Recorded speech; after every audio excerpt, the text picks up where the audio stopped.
Hello again. Welcome everybody back to Dr. Master Marino's Science Fiction Experience.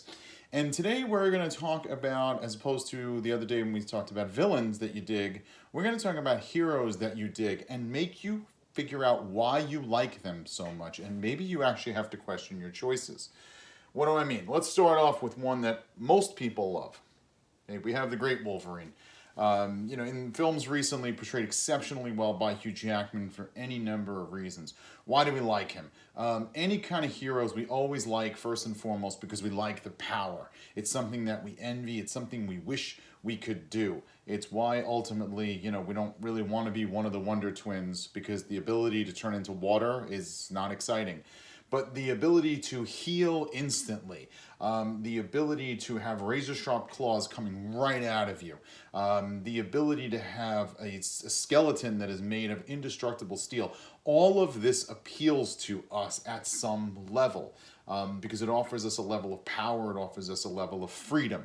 There's a metaphorical meaning behind all of this as well. What is it? Those abilities to heal are as emotional and psychological as they are physical. We want to be able to not have anything bother us. We want to be able to go through life the way Wolverine does as this rather indestructible human being who needs no one. That's something that appeals to people. As I've read in the past, who isn't so angry at points that they feel like razor sharp claws wouldn't just pop right out of their hands? So we like that aspect of him. The fact that his memory is flawed actually works for us too, because for a lot of people, they'd like to just forget their past and say, you know what, it didn't happen, let's just move on, let's move only forward into the future with tremendous strength and power. There's so much that's appealing about this character, even though we're willing to forgive this. I mean, let's be honest, but aside from the fact that, he's all ripped up and everything, that outfit is terrible. And how we ever liked this character for as long as we did, despite that, is really just kind of beyond me. Moving on from the Wolverine, we then look at Superman. Now, Superman is a very flawed hero in that he's not flawed. And what do I mean by that? So first you have what is to me still the best representation of him in film, which was, Christopher Reeve in the Richard Donner films was amazing. And one of the reasons is he's incredibly likable, but he makes terrible mistakes. One of the reasons a lot of comic book connoisseurs really don't like him, and I mean Superman, not Reeve, is that he's too perfect. And that's the flaw of him as a character. You can't identify with him. You can't get behind him. He's aspirational. You wish you could be that fast, that strong, that powerful, the ability to fly and heat vision. He's got it all.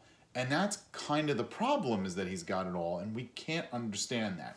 He's a perfect hero when you're a child because he's aspirational. You want to be able to do all those things. As you get older, you still remember what it was like to like him so much as a child, but you have a harder and harder time identifying with him because then ultimately also he's kind of a nerd, and he's kind of a dweeb after a while. He's not particularly well drawn, and he always just looks kind of lame. And I think that's why eventually people get tired of him at some point. The great Luke Skywalker. Certainly in the last several years, people have really been extremely angry with the way that the Star Wars franchise has treated him. I am not. I will get into that later. That's another video. Why do we like him so much? First of all, we like him because he falls into several archetypes that we don't even necessarily understand. But it's this idea of the hero who doesn't even know he's a hero yet. The person who doesn't know where he comes from, who says, I must be destined for something bigger than the life that's in front of me. Something I think we can all understand at some level. And that he goes from this, simple farm boy into something rather amazing is a transformation we all wish we could have. And for him, that transformation is tremendous, even though in the first half of the first movie, you want to kill him because he does nothing but whine the entire time. He's a petulant child. How we ever liked him, partially because he has this great redeeming moment at the end of the film. But there's a lot more about him, and we'll get into him in another video, especially with a contrast I have. But we like that he's able to go from this to this. with tremendous confidence and vigor and wielding this amazing weapon that almost no one in the galaxy can wield at the time. But when you think about it, how is he even able to do all of this stuff? Again, that's a video for another time, and I'm going to get into that later. Finally, the great Batman. We love him. And we maybe shouldn't, but we do anyway. He's bound by rules, which is rather amusing to us because aren't heroes supposed to just kind of throw off those shackles of rules? And then another issue when you're dealing with Batman is there are a lot of things we like about him. We like his alter ego. There are several characters where the alter ego is a problem. When Superman has to become Clark Kent, he's lame, and he's boring, and he's geeky. When Spider-Man has to go back to being Peter Parker, he's an awkward kid, and he's broke, and he never seems to get with his love interests, and all of these kinds of things happen.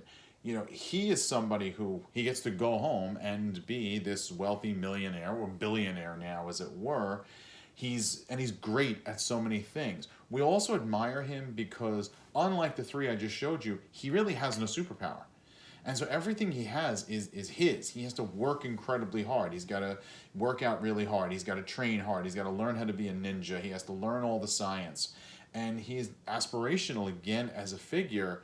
And we like him even though we're almost kind of conflicted about his rules. And he's a whole nother point of discussion from ethical reasons, because do his ethical rules actually create more problems than they solve? And then let's face it, what's the other thing we really like about him? Yeah, he can't fly, but darn if he doesn't just have an awesome car. Let's face it, we all want the Batmobile at some point. So these are 4 more heroes instead of villains now. You dig them, but you have to question why you like them so much. Okay, thanks for stopping in again today. Have a great time. We'll see you on the next video.